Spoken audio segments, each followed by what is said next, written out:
Ladies and gentlemen, welcome to another episode of Married to Shade, the only black podcast featuring the married couple with advanced degrees and remedial money.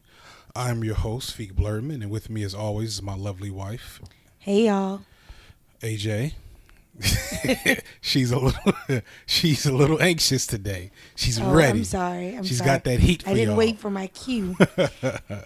Sorry, I'm hoarse, y'all. Like I don't have the best You've been hoarse for several weeks, and voice, because yeah. you're a child, I have to make a doctor's appointment for you, and I keep forgetting to do that That's because such I'm a a bad loving way parent. to say it. Well, you know, I have to make sure I let you know. I don't know if you go to the doctor when you're hoarse. For like a month and a half. It hasn't been a month and a half. You exaggerate. How it long has has not it been been? a How long month has and it a half. been? It's been at least a week. It's been well over 2 weeks. Okay, maybe we're nearing 2 weeks, but It that's was totally you were different hoarse not from a long month after and a my half. birthday. No, that's not true. Oh, That's not true. Oh. Because I saw an ex-employee, I guess, the first day it happened. And I saw her again today. Which was a month ago, right? No, Isn't that that wasn't a a month monthly ago. meeting? No, that wasn't a month ago. Well, either way, we're going to get you to a doctor because I love you. I'm just and I'm going hoarse. to be I'm not really sick. angry at you. They're going to say rest your vocal cords. Don't whisper, which is what I've been doing. You shouldn't, when you're losing your voice, you shouldn't push through and try to like whisper over Really? it. I did not know that. You should just rest it and be quiet. Okay. So that means you would talk less. But because I love you and everybody listening. Sacrifice for the show. I had to do the show. But later on, you know, just a little bit. You got jokes, huh? I'm just taking advantage of the opportunities. You shouldn't have told me that. That said, let me first finish with all the important business. Married to Shade Podcast is a black podcast brought to you via the Black Astronauts Podcast Network. We are a network of podcasts that feature a variety of shows, spreading a variety of topics that is only made possible through the support of our Patreon patrons. So with that in mind, we like to give a shout out to each of our Patreon patrons at a certain level on every show. So without further ado, shout outs to Fawash folks who take naps before the club and never show up. Shadrach C, whose name I mess up on every time. We got to switch that top one. Yeah, because I always got so much spit in my mouth after I read Fawash folks' name that saying Shadrach C is just a struggle. I could say it. Well, say the first name first. Shadrach C. No, say the first name first. Fawash folks who... You know, you've never read this. You want to read this? No, I'm not. Well, no, I'm your not. voice, yeah. We're not going to do that. Blackashawn, Nutella is Life, Sadida H, Just DeAndre, Veggie Vixen, Ron B, V Williams, Feeks Beard, Peter H, Pasto Chene, The Legendary Shogun, Felt 5, Deloya, Shlonda W, Wonga, Cameron B, Mr. Brent, Simo, Ashley G, Chonilla, Knowledge, Dre, The Disrespectful One MJ, Donald, Ophelia Ono, Teddy Funk, Charlie Snowflake, Angela D, My Fluffy Puffs, DJ Food and Dreek, For Wash Folks, Ariana, Nikki M, Devo G, Tasha Salad, Shauna E, Scrum Master Flash, and Jordan H. Scrum Master Flash, I don't know if you listen to our show, but I'm pretty sure we still got $75 chilling waiting for you, ma'am. So please hit up Aaron, hit him up on Twitter or on the We giving email. money away? We giving money away. So that's something I maybe should mention. If you are a $10 Patreon patron, you get automatic entry into a monthly raffle for $75. Oh, somebody's about to donate. Yeah. Hopefully. That said, baby, how was your day? My day was good. My day was really good. Your day was good. It was good. Being in this business owner space, every month I have a meeting with a client and the accountant. It's actually the client's accountant. I know that's a little weird, but I don't have to answer those questions or clarify. It is what it is. You're a businesswoman. Mind your business. So, yeah. So we meet, and this client is a pretty big driver of my current business revenue and personal revenue. So it's important that these meetings that I'm so fortunate to be able to participate in go well. And so we had a good meeting. So that always colors the day and the week very favorably. So feeling pretty good. No voice, but money's looking good. I'm happy to hear that. We're coming into this episode in good spirits. There hasn't been any tragedies this week. No. We got the 13 little Thai boys. Yeah, we got them. Well, speaking of, if I can back us up a little bit, one of the things I didn't mention that was part of our week was the neighborhood meeting. And when you said no tragedies, I think it's kind of proud of our neighborhood. I want to share that, our What? neighborhood has been quite transitional. I think if you listen to this podcast, you've heard Fiq Blurman make jokes about car alarms and gunshots and things. And it's not really that bad, but we went to a neighborhood association meeting the other day and learned that crime is down in the neighborhood. Down. So I'm very proud of the turn our neighborhood is taking. Yes, and yes, I just want to give our neighborhood a shout out. Yeah, I don't think anybody cares about how good we're living. I'm happy. I'm happy too. I did have some concerns coming out of the meeting, but we don't know if any one of our neighbors is going to get to this podcast at some point in time, because I'm sure I'm going to mention it. Well, that's why I think we did. So that's why I'm giving the wonderful, possibly new listeners a warm welcome. A warm welcome before they hear who we really are. Before they hear something random, and then they no longer want to listen again. See, it's all strategic. You know it's what? All strategic. You are the strategist, babe. But babe, how was your day? My day was cool. Still enjoying, having a peaceful, relatively stress-free job. The most interesting thing to me was witnessing the last couple of days of these boys in Thailand getting rescued. And I have a revelation. We're going to start messing up the words early this show, I see. I had a revelation. To me, I was just shocked that these boys were actually Thai. Yeah, I just wish you would have expressed your shock in a different environment. Than meeting with new friends. So everybody knows about the 12 boys and their 25-year-old coach, because every outlet makes sure to tell you he's 25, which I think is like a subtle dig. Like if he would have been a little older and more mature, he wouldn't have led a group of 12-year-olds so deep under a mountain. Yeah. But anyway, so 12 stupid. boys. Yeah, it is pretty. Yeah, it is. So 12 boys and the coach now are free, but were trapped for about 2 weeks in a cave after, I think, maybe a mudslide or something, because it's rainy season over there. Anyway, it's been all over the news. And I have talked to my husband about this several times. And we go and hang out with some friends this weekend, and they have their TV on because the rescue's underway. And this brilliant guy looks at the TV and says, what did you say? Wait, these boys are actually Thai? Like from Thailand? Yeah. No, I think you said, wait, these boys ain't white? And you said it like very loud and very, and our friends were very kind. It was like, no, because they realize not. how right. Listen, let me get to the point here. When in the history of America have we ever cared about the danger of non-Americans? I can't think of a single time. This did dominate the news cycle for like a while. How? Why? Like, I just assumed that it was 13 blonde-haired, blue-eyed, beautiful white boys who were church-going, hunting, salt of the earth names like over there Jack, on a mission trip. Rex. A mission trip / gun show / Make America Great Again MMA. Campaign. Like not make America, like, because everybody was paying attention. So no, not make America, not MAGA, just perfect white boys. Because when have we ever in this country cared about other places and things that happen to them? Motherfuckers get when the tsunami hit a couple of years ago. Hell, Japan's halfway underwater right now. Oh, they're having it rough.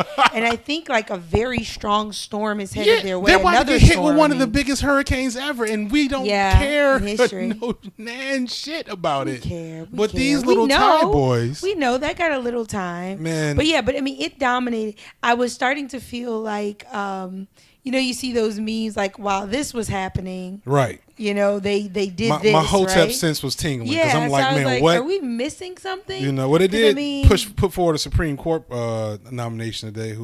Yesterday. Well, yeah, he picked his nominee. So what I know of the gentleman, I think he comes from. Well, I think he is no Trump a moderate zone. Republican. No Trump zone. I'm just trying to give hope. It's positivity. I don't think that's true at all. From what I've read. He is. He's supposedly he's moderate. He's Republican, but he's not as left. Well, I'll say this: he's not left. He's not as right or as far right as some of the other rumored candidate, possible nominees.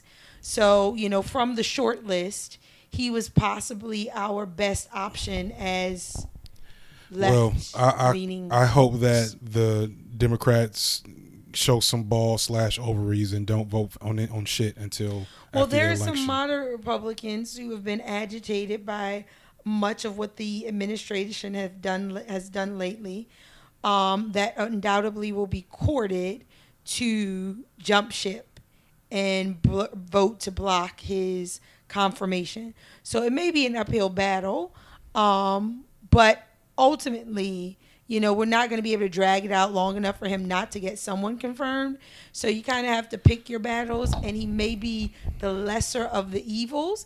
And if he's blocked and another nomination is made, it may be progressively worse. Right. And then we're kind of in a bad. So it's kind of like maybe, it's that's an interesting way to look at it. You just kind of got to look at the whole thing. It's chess, not checkers. That's why you're the strategist, baby. That's why you're the strategist. So, to get into, not a lot going on the last 2 weeks since the last show. After a lot of heavy stuff, which I'm kind of happy about, that we don't have to come into today's episode with like multiple chips on our shoulders. So whenever we get to one of these spots where there's not a lot to talk about, we do what we do best. We talk about each other. Oh wow. Oh. So I just feel like we're not interesting though. Let's try it. So one interesting thing about us that it's funny, it's not as interesting as it used to be because we've now maintained the same. We've maintained the same and B, highly progressive circles for at least 5 years. And thus, we have not been asked about our intra-spiritual relationship. Our Cruslamhood. Our Cruslamness in at least that long. I feel like after we had our first son, we decided, all right, we're going to, start to really maintain space. So I have something to say about that. What do you have to say? It's slightly a little tangential, but it is something that's been weighing on me. So you're right. We have not been asked about our Cruslamness. And I think we should explain that first. Let's explain what Cruslam. Well, if you've been listening, they know the whole Cruslam connection. We get new listeners every day, baby. We got to make sure folks know. So I am a Christian, and you are? I used to be a Muslim. Now I'm kind of like I am a agnostic Islamist. No, what was your new thing? What did I call myself? No. You were something with bugs. Oh, and now I'm a Shintoist now. I'm a Shintoist. Yes. That shit is dope. I really need to get into that. So I'm a Shintoist Islamic agnostic. I'm just going to tell people Google that. I totally... I apologize to all the Shintoists that the only thing I could think about was bugs. But anyway, so just Google it. You'll get it. It wasn't meant to be offensive. But people don't ask about it anymore. And I think it's because we do a good job of navigating it.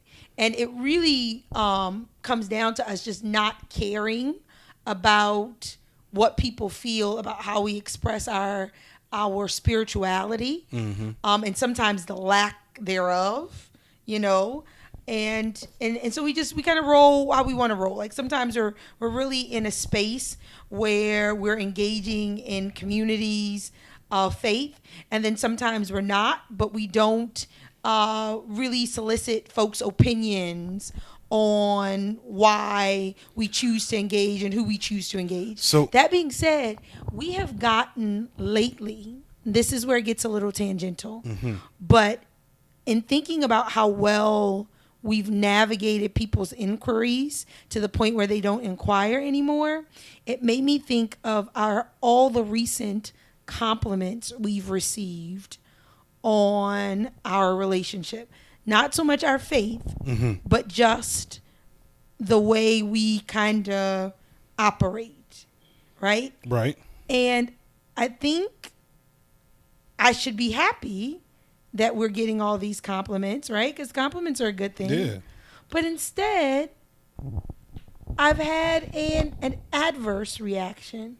You have? Well, not an adverse reaction. That's probably not the way to language it. Is that why you cooked the salty food for me tonight? Maybe so. Maybe I just want to, mess My wife's things trying up. to kill me. She know I have blood pressure. No, I'm not trying to. There would be no money in it. What I'm trying to say is people taking note of the function of our relationship and how well we operate makes me nervous, which has usually been your thing. Right. Usually you're made uncomfortable by compliments, but it makes me nervous. Well, I don't know. That makes me nervous that suddenly you don't accept the compliment because I would say I accept it, right? Well, I you don't always know, accept a compliment. So couple things in response to that. One, I would say that we've always been well complimented on our relationship. From a very early, pretty much since we've been married, if you go back, a lot of people, a lot of our main friends, some of our peripheral friends, people that we don't even rock with too tough, will compliment us on our relationship. So I don't think that's new. Well, I think what has maybe happened is as of late, some of our close friends and some associates have asked me personally for relationship advice. And maybe that's why I'm made so uncomfortable. So maybe like just a standing compliment and then we like, oh, like you guys laugh at the same things or you guys get along well or something like that. Like, no, that's not unsettling. It's because you don't want to tell them I do all the work, like the relationship heavy lifting. That I do the heavy lifting? That I do the heavy lifting. And you don't lift heavy you don't, and you don't want to like kind of tell them, you just got to like get you a nigga that lifts a lot of shit. And, I don't know. I don't know what to tell them. I don't know. Maybe that's for another show. But hold on. It was just on my mind. That is interesting, but that still doesn't, but it still, I don't think it rejects the point I was about to make, which is we have no new friends. Like not shout out to Sword Art Online, the rapper, which is a phrase I hate. Yeah, well, that was the whole point. It was meant to be like a stupid phrase to use. I'm always soliciting new friends. I feel like that's a dumb motto. That's a dumb motto. But my point, but we don't have any new friends. Correct. Right, and the friends we have, we've kept and not selected, but like we've kept around because we have a particular ideology about the world and life and politics and family, yada, yada, yada. And there's not a lot of space for the type of people that would be confused or bothered by us not being of the same faith. And I think that's a bigger deal in terms of why we don't get asked about it anymore. Because years ago, we got asked about it relatively regularly. That's true. And we would come in contact with people, maybe think about bringing them in our circle, and then get a how does this work? Yeah. And so, because we don't do that anymore, it doesn't happen. Which brings me to a point of what to do about church. Because I do appreciate and enjoy the church we've been attending for a little while. But you have indicated, and maybe I'm just reading too much into this because of my paranoia, that you would like to get slightly more involved, which for me is a bit precarious. No, I want my thought, so this church is millennial church or modern church, or I think the slogan is church done differently. Yeah, right? I think that is their Which is really, really awesome to me. I grew up in the church and liked, loved, and appreciated a lot of elements of church. But I like the progressive approach that this particular body of people employs. I really do like it. Mm-hmm. And along with that are opportunities for our children. Mm-hmm. Like they travel abroad and they just have some really cool stuff going on, right? And not in the like the typical like corny church activities that one may think of.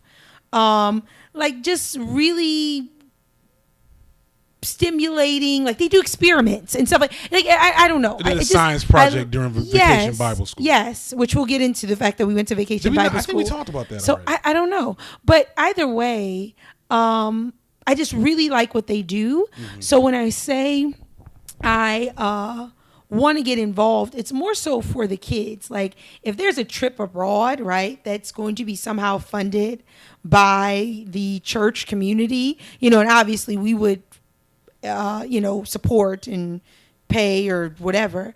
But, I would want my children to be a part of that. I don't know. What are your thoughts? So now I agree. Cause I'm hesitant or just, I can't think of the proper word about joining just because I would be hesitant about joining any religious or like official or religious like community. Except for, a Shintoist coven or whatever it would be called. Is that what they are? I don't know. You got to be more respectful. You got to. I really do. I'll be better Shinto. Like there's one Shintoist listening to this. I got to be a better Shinto. Like cringing right now. I'm sorry. I'm sorry, whoever that person is. But go ahead. But so I'm just not a fan of religious like communities as a whole, or I should say they make me, antsy. But I get a good vibe from this community, like a really good one. And I definitely agree that I want to, expose our sons to those opportunities. But I've just gotten comfortable with not having to explain myself, spiritually speaking, to anybody. And I would feel I would feel obligated, and it would be fine. Like when I went up on stage and I had a moment of panic. And I'm on the website, ironically. Yeah. Anybody so funny that's involved in the church, they can see me on the church website and our son, our oldest son. And I say my Muslim ass name, and I'm like, oh, I wonder if they know. Yeah, I was nervous for you too. But the thing is, no one flinched. And no one at this. So like at other churches I've been to, if you're a new face, sometimes you get questions and people inquire about like where you came from, how'd you land here, just trying to vet. Well, I don't think we got. I think if we were asked questions, not here, but in other places. Yeah, at other places you get it all the time. Here, if we were asked questions, they were, I won't say the other folks were disingenuous, but it was more like, do you live close? It was just kind of small talk. Yeah, it was real small talk. It wasn't really fact finding on any significant level. We visited other churches or just other faith-based communities, and they do a lot of fact finding to kind of figure out where you're going to fit, if you fit. Right. And that you don't get that vibe here. In fact, you don't even get pressured to join. So I was thinking, like, I don't know if we have to join. They don't offer membership, which because of our interfaith. That's probably the word we should have been using the whole time, right? Instead of Cruslam. Yeah, I like Cruslam, but because of our interfaith relationship. It was really comforting to me that no one was asking those fact-finding questions. Mm-hmm. I'm thinking about it now. I don't think I thought about it much in the moment, but I think that is by and large the draw to the community. It's really just a community. Like, they don't talk membership. They don't even talk money. They don't talk, like, it really is just Have we given come and money? be here. No, my mom has. No, we gave money. I think maybe once.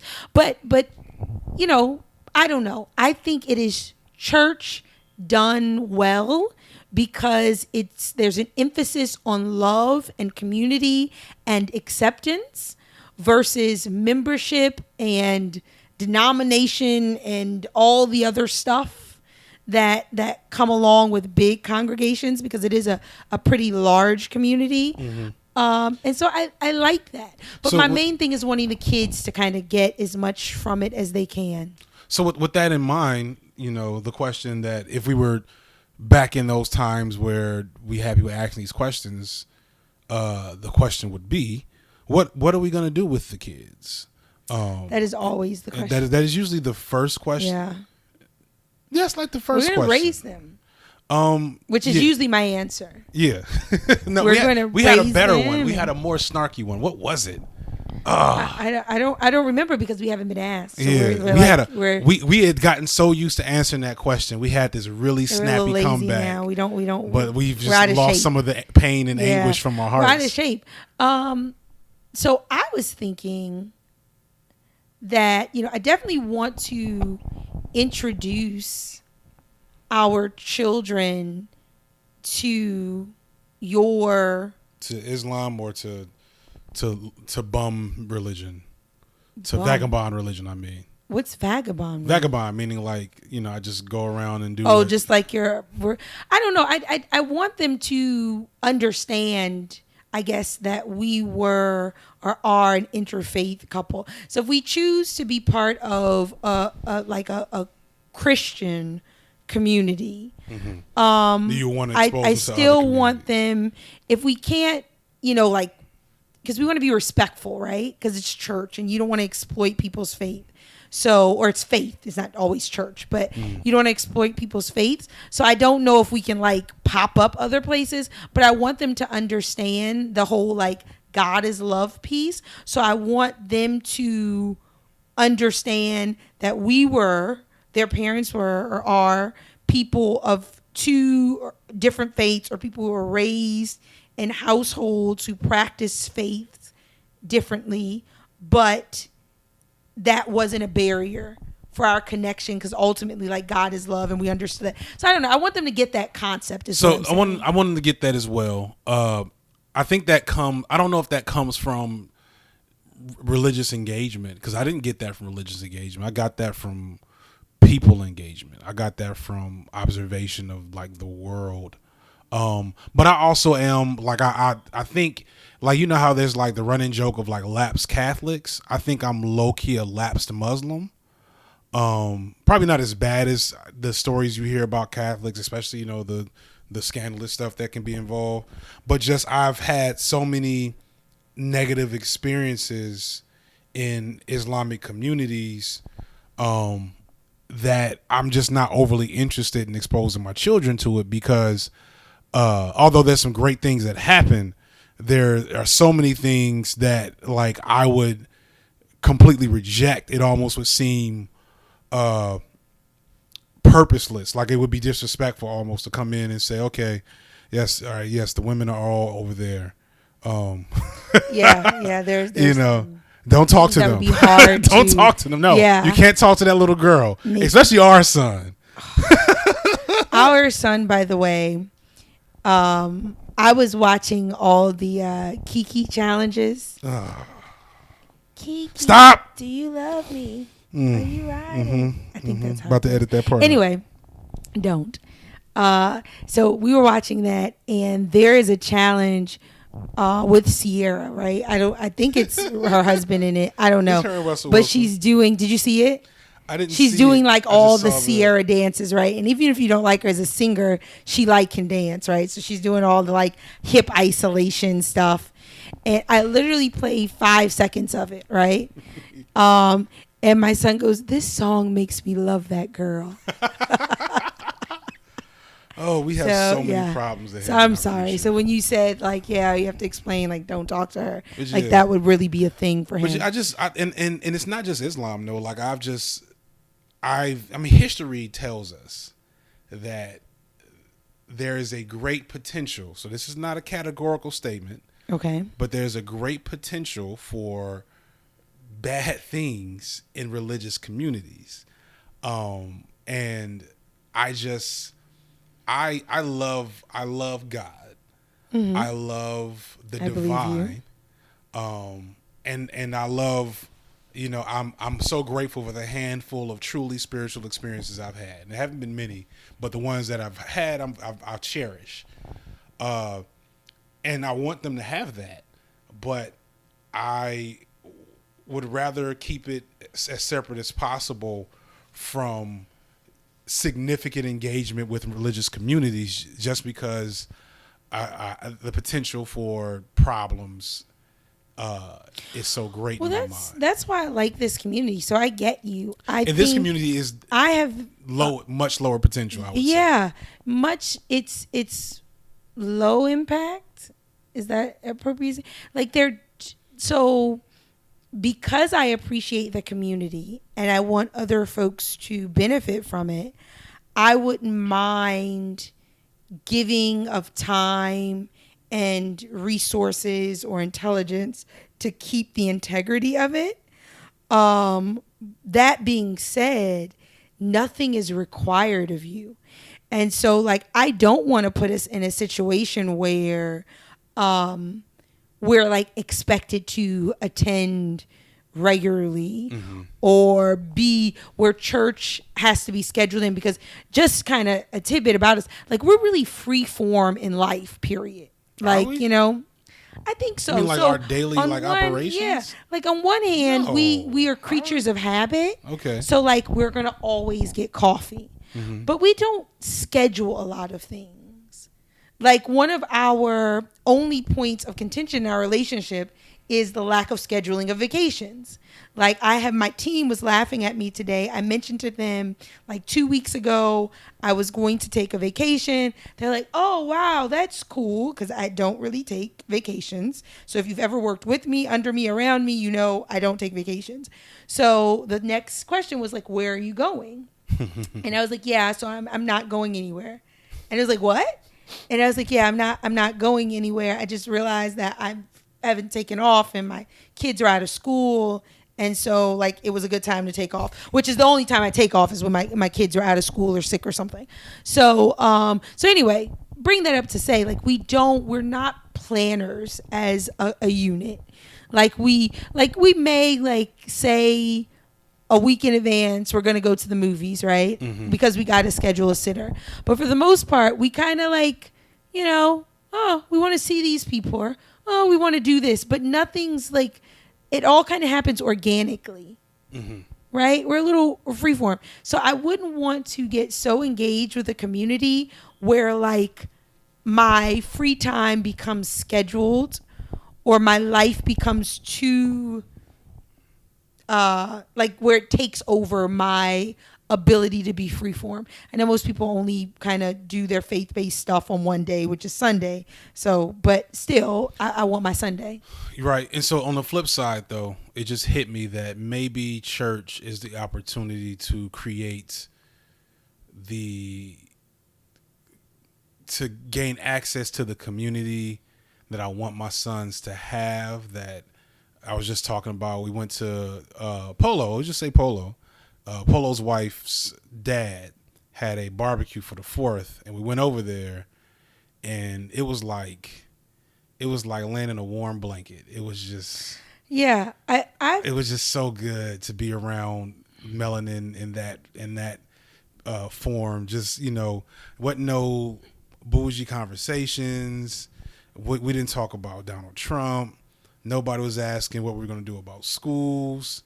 I'm sure they played spades after we left. They definitely did. You know what I'm saying? And it was just like, I haven't, you didn't get that. You didn't grow up with that as much as I did. I grew up with family get-togethers. Well, yeah, but your family is a little close. What? It's a little what? It's a little southern. aristocracy in No. your little area. You're the granddaughter of a significant pastor. Yeah, but that, I mean, that's not. That's just almost all of your aunts and uncles pastor. went to college. Some of them, not almost. I have a lot of aunts and uncles. Yeah, but like almost like if half of them went to college, you have like 12. I had 14. You had 14. Some of them were educated as a result of going to the military. So they kind of were just going to the military. Non-traditional. None of my students. uncles went to college. 3 of my aunts went to college. I'm sorry. 2 of my aunts went to college. 1 finished. The other aunt that went to college is actually my mom. The one that finished is passed away, and my mom is suffering from dementia. Like my family does not have that type of 7 aunts. I probably only have 1 who didn't go to college. Right. And this is not to say my family is super hood. But I mean, who didn't go. I didn't say all of them finished. I said who didn't go. Right. So, but anyway, because I don't definitely, my family is going wonderful in a lot of point. aspects, but they're not like highfalutin, whatever kind of people. Going back to the original point, the thing I realize every once in a while I have an epiphany about failures I'm having as a father. Like a couple of months ago, I realized I was doing too good a job, and my sons weren't in pain enough about the world and life. I needed to give them a couple of more shots to the gut to kind of make sure they were able to deal with resilience, which I think is working. I think our oldest son is definitely seeing some dividends from that. The youngest, we're gonna work that out. 2. Yeah. And then somebody posted a meme of like a bunch of little boys that fell asleep in one room. And I was like, oh shit, it's a cousin sleepover where all the cousins just came to the house and acted a fool until they all fell asleep, probably at 12 to 1 a.m. Our kids have no idea what that is. They have a minor idea. They had a They've taste had of it. a cousin come over. Yeah. And they have a taste of it at my other cousin's house, my cousin's house. But they were still very little, and it's not enough of them. You need at least 5. You need a gaggle. You know what I'm saying? Gaggle of little boys and girls. And I don't know if we're going to get that. And I don't know where they're going to learn to play spades. Because their mom doesn't know how to. You don't know how to play. I know how to spades. play. When did you learn how to play spades? The same time every other. When's the last time you played effective spades? Negro in this world, in this country, knows how to play spades? In middle school, by watching. I don't believe this. All right. Okay. I've never seen you play spades. That's because I married you. Well, anyway, that's me doing the heavy lifting. I know how to lifting. play goldfish, and that is pretty much it. And solitaire. Solitaire. Stop. Solitaire. Stop. Anyway. So maybe the church can provide that. Maybe I should be less. Maybe I should give it a strong try, and see if we can not collect. We need to really. We even got no friends if we don't change the way we talk about. Well, that used to be my friendship. thing. I have since then corrected my behavior. You have now picked up my bad habits, but I thought I definitely felt that the church could fill that void. I think that's something churches, when done well, should be able to do just across the board. There are definitely, there are a lot of children, older and younger than our boys. I mean, a lot. And they were equally as welcoming as the adults. And so, I saw that as an easy way to supplement the lack of community, that sometimes we feel like when we went to Polo's wife's parents' 4th of July thing, it wasn't like spot on for what it would have felt like for my family, but it definitely felt good, and it made me a little homesick, and it made me realize how we're kind of out here by ourselves. Like, we eventually left, right? Because you don't want to overstay your welcome. Even though I don't think anybody was checking for us like that. I think we could have stayed. But after being there a couple of hours, we left. And then it was still early in the day. So it was like, well, what do we do now? Like, we didn't have anybody else to go by, anyone else to call. It was, it wasn't sad. It sounds sad. But it was sad. I wasn't sad about it until you said this. Well, yeah. And so I was happy to go. Because Well, I was happy to go. I was getting a little tired, but it just made now I me realize we were that we running just from kind of our joy back to this misery that is our don't. home. Well, it's not. It's so not misery. we need to do better. I don't know. But yeah, but I think we do. I think the church could be a way to strengthen the community, strengthen our circle. Yeah, our circle. circle. To be less bourgeoisie, even that's a word you don't like us owning. No, I hate it. I really hate it. And you used it in mixed company. I use it in other bougie people company to let them know that I know that they bougie. Anybody who wants to identify. Nobody should want to be identified as bougie. Okay, so why do you keep assigning it to us? I feel like pointing out that you're bourgeoisie is kind of like pointing out that you have the flu. It's important to announce to make sure that everybody's understanding. See, no, I'm so far from living my best life. Like I'm living elements of my best life. That don't mean you're not bougie. I'm so because I'm not living. So I guess in my mind, that's my best actually life, quite bougie. So of no, you. listen, my best life would probably be a little bougie. A little. So because I am so far removed from it, when I hear you say that, my skin crawls because I'm like, we are what is it? Our tagline, remedial money. Yeah, like so your problem is that we're not bougie enough. That's basically what you're saying. I don't know.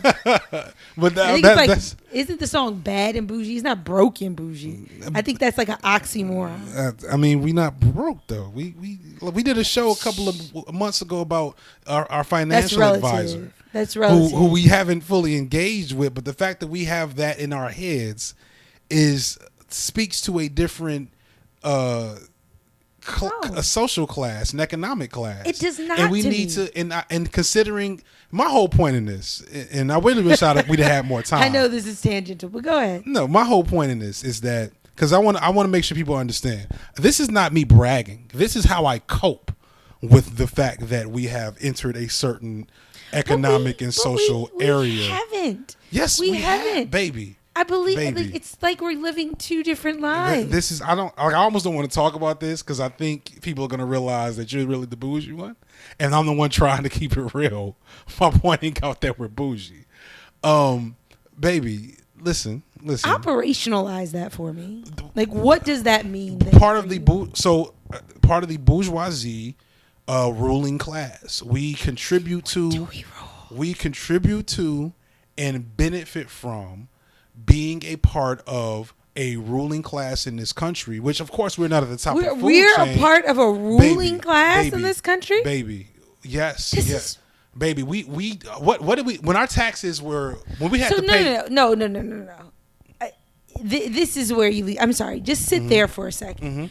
We are part of a ruling class in this country. We benefit from police protection, from tax breaks. So taxpayers are a ruling class. Gentrification. So I get it. I get it. So this is one of those like everybody should vote kind of arguments. What? So just by the fact that we're taxpayers, and we're engaged, we're not taxpayers. We're tax avoiders now. We are creating silos and shelters for our money to not pay taxes. We have stepped out of That's for the non-bourgeoisie. We need a show for this. We need a show for this because I really feel some kind of way. So we didn't know. I really feel some kind of way. We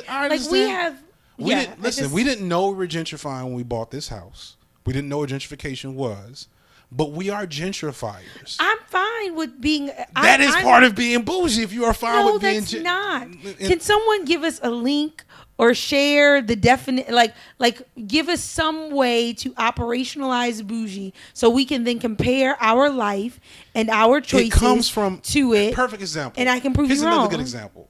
The as far as I know, because I may be wrong about the term, but the term was popularized by Karl Marx in the Communist Manifesto, and he talks about the fact that the bourgeoisie class mostly benefit from other people's work. We don't do real labor. You definitely. So what don't. are you? So because we are white collar, And we're not just right? we're white. Is that Yes, what you're, that's so part is that of it. why you call, That would be like, that would be I'd a way rather to than- interpret it you know, in I don't- 2018. Is how we're not just white collar. That our work. So my work, you could try to twist and say my work contributes to like society as a whole, but overall it doesn't, because I just essentially hand I down want you to orders find another way of categorizing us. I that to me, it suggests that like I am haughty and like I feel like I'm above people or I am unrelatable, and I don't. But all those some things people are may true feel to an that extent. way, Those are all things that are true but- to an extent. but that's These not. big ass words we be using. I don't even have time to read. I have two little kids. Like I just want to keep it real. Like I don't feel like I am bougie at all. Like I mean, I may say something, I may do something, but that's just not a title I feel comfortable with placing on myself. So it's different when like somebody says something you did was like ghetto or bougie or silly or I don't know, just like it's different when people put certain titles on you, but I just feel like bougie is not one you should put on yourself. I mean, I'm not putting it on myself as a accolade. It's reflexivity. It's me, and maybe it's because I have like so. And this is no shade intended. Like you have the want to like do more in the community and help people, and you always are when you have the opportunity to take action to help people. That's you. That is like in my bones. Yes. And has been a consistent like thing in my life since childhood. So I never thought about how to reconcile that with my relative privilege, not white, but as a male, as a person whose mother was very successful and very educated and provided a relatively good upbringing through no work of my own, who has had, I haven't dealt with legal issues. I married well. I don't have a ton of debt. I haven't even really experienced like strong overt racism. The worst racism I got was microaggressions at my first teaching job. And that did have some residual effects, but like all these things contribute to the spot I am blessed to inhabit. And I speak to our bourgeoisie status as a way to keep in mind, at least for me, and maybe that's because remind yourself to like do that stay humble or something in another way. Like don't tell people that we are. I just be so uncomfortable sometimes. Bougie. Like I don't know why. Like so I think one of the things that I am I try to do right is amongst our friends, the newer friends, is make sure they are exposed to things and have expertise in areas and interests that are you realize that's diverse a privilege, and though, different right? from mine. Yeah, I mean, but you can't hand wave that. Let me go. So I like meeting and finding commonality with people, but then also like pinpointing the differences, and if there are differences that I find value in, then I accept those people into my circle. Does that make sense? Mm-hmm. So we have friends, for example, that go boating, and a lot of friends, many of the friends we have have traveled extensively. Mm-hmm. Not just traveled and been fortunate to like go place or two places. We got a friend that farms. And I love that. And I keep those people around because of our children, because I know that I'm not purchasing a boat or taking them on a boat or driving a boat. But I would hope that if we stay close to these people, they'll get that experience with those individuals. That being said, because we kind of shoot up when it comes to friends, which I think everybody should do to a certain extent, like you should want people who are going to expose you to different things, and by doing that maybe make you better. when you sit around some of, especially our newer friends, right, who do the traveling and who own the boats and who whatever, and you're like, so yeah, we're bougie. It just doesn't make sense. I don't say it like that. It's gauche. I don't say it like that. It's not. It's way more becoming. tactful. It is and awkward. tactical when I speak to it seriously. And any other time it's so tongue in cheek. I don't think people fully think to dive into it, although I'm sure it sticks it to a rib for a second. Because I don't know. To me, it's important to keep it in the front of mind, because every once in a while we'll get into conversations that will really tiptoe around problematic areas of economic privilege. And, it's kind of like the best way I could describe it is when you have white friends and you want to drop hints of the parameters with which that friendship must stay, or there's going to be a problem. And so, like, I make sure, like, because we don't hang with, we've been around people that were almost parts of new friend groups who said some really, like, anti-poor, low-key anti-black shit, thinking they were comfortable. I don't remember these things. You don't remember this? I don't want you to bring it up because Okay. I don't know who listens. All right. We've been around some people that have said some low-key anti-poor, anti-black shit, thinking they were in comfortable bourgeoisie company. Yeah. You know what I'm talking about. I know who you're talking about. And you know, I can't, especially now that I think more so, maybe it's more so now that I'm off the front lines, I feel even more like survivors. So I also think, though, that we've been around people who, so I have two thoughts before we wrap it up. We've been around people, again, like I said, who exemplify in my mind what bougie is, even though I don't think that's a title. Like, that's just not a word I use pretty much when describing people. So I think, and those people have made us uncomfortable. That's what I want to say. Mm-hmm. So I think that's also an indicator that maybe the title really doesn't fit, because when we're challenged to be with people who really kind of wear their privilege, we usually find ourselves uncomfortable. We usually don't want to do that again. So that's one thing. The other thing, what was the other thing?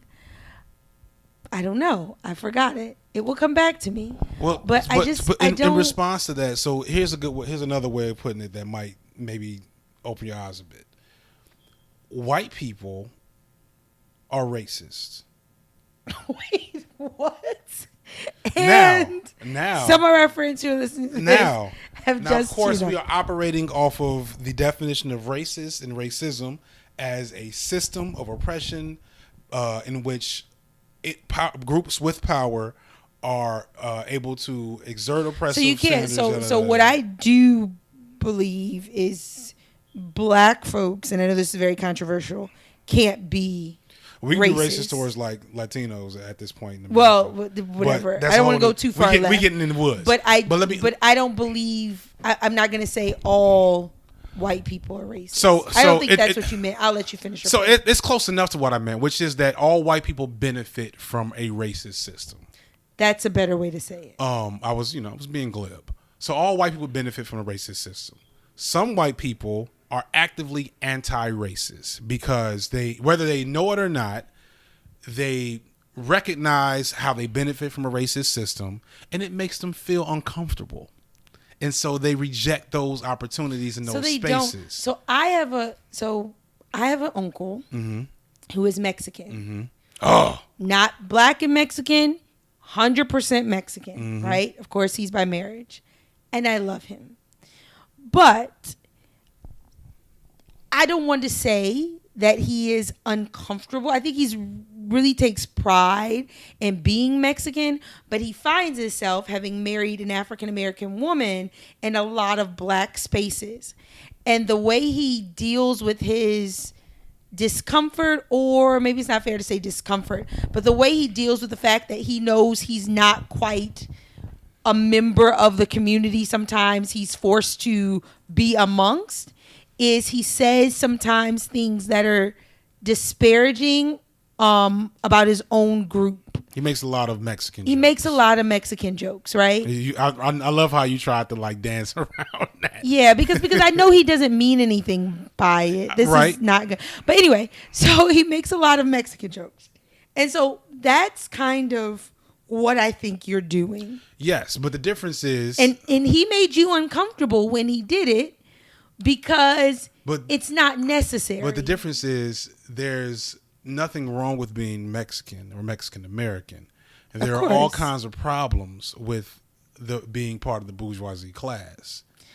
And if I make you uncomfortable by pointing out how we're all in these posh Atlanta new Negro spaces, while Atlanta has one of the biggest disparities between rich and poor in the country, if not the biggest. So I think you need to have those conversations with folks, because I don't think people I don't want that deep when they hear you use that word. I think they stop on surface things like, oh, they must be suggesting they have a lot of money, which brings me to my last point. Mm-hmm. I don't like that title either, because I am hungry for any opportunity that someone wants to give me.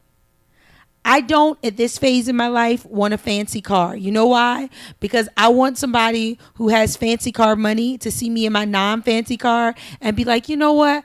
I want to help her get on because she don't have a fancy car. I don't want to. I am not in it. I'm in a hungry, fight to survive, fight to build wealth sort of mode. And I don't want to give anybody the impression that I have what I don't have, or I've achieved what I have yet to achieve, because if they can help me get there, I don't want them to think twice about it.